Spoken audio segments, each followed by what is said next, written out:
téléspectateurs, désormais, suivez votre émission Albinos Family sur C'est Possible Télévision chaque jeudi à 15h30 et la rediffusion samedi à 22h. Cette émission a pour but de lutter contre la discrimination, la marginalisation, la stigmatisation et l'autodiscrimination.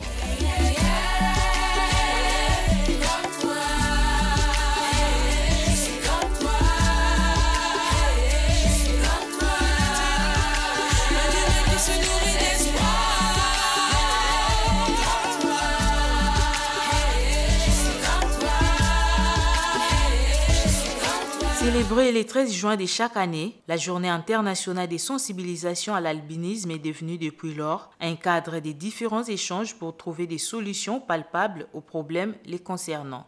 Pour cette année 2024, la célébration marque le 10e anniversaire, mieux, la 10e journée de la JISA, depuis que l'Organisation des Nations Unies a proclamé la dite journée en faveur des personnes atteintes d'albinisme.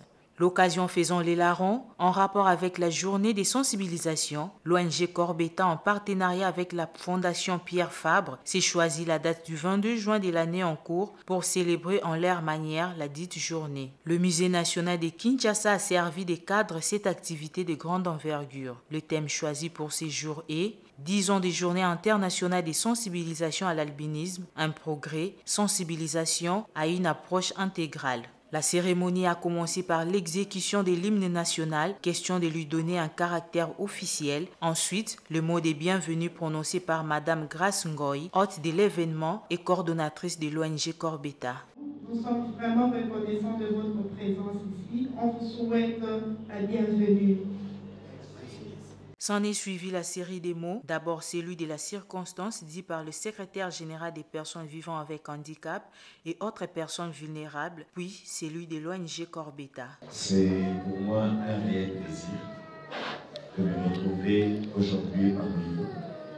Je ne pouvais pas m'empêcher d'être là, parce que la raison est valable. Vous savez, depuis que nous occupons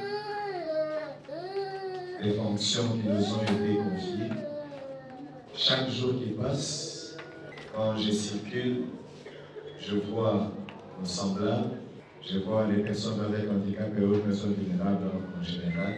Ma tête tourne, parce que nous sommes en train de mesurer la lourdeur des responsabilités qui sont les nôtres et que nous sommes appelés à donner des réponses à ces problèmes, à ces questions.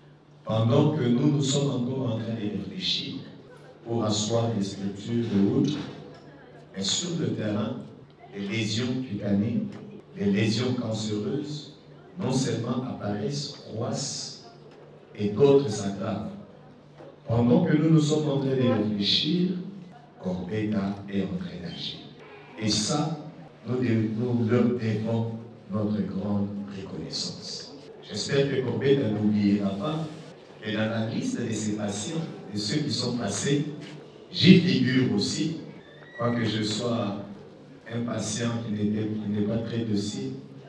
Et puis, la première consultation, je ne suis plus revenu, mais je crois que je dois revenir. Et non seulement que Corbetta agit, mais Corbetta agit gratuitement.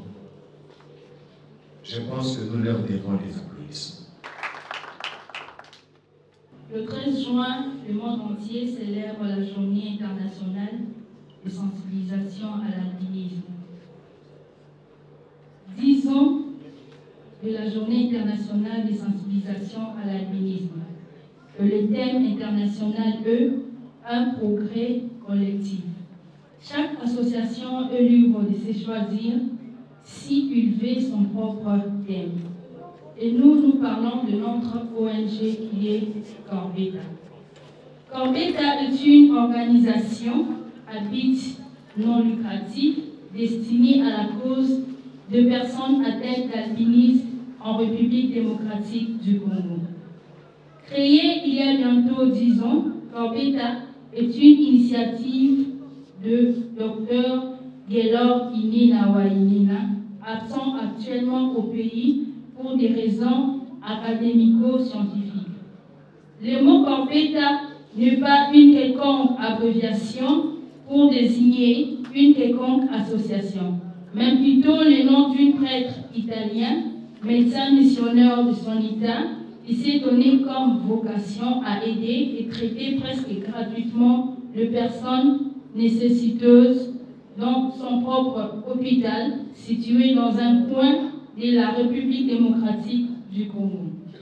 Dr Inena a comme mentor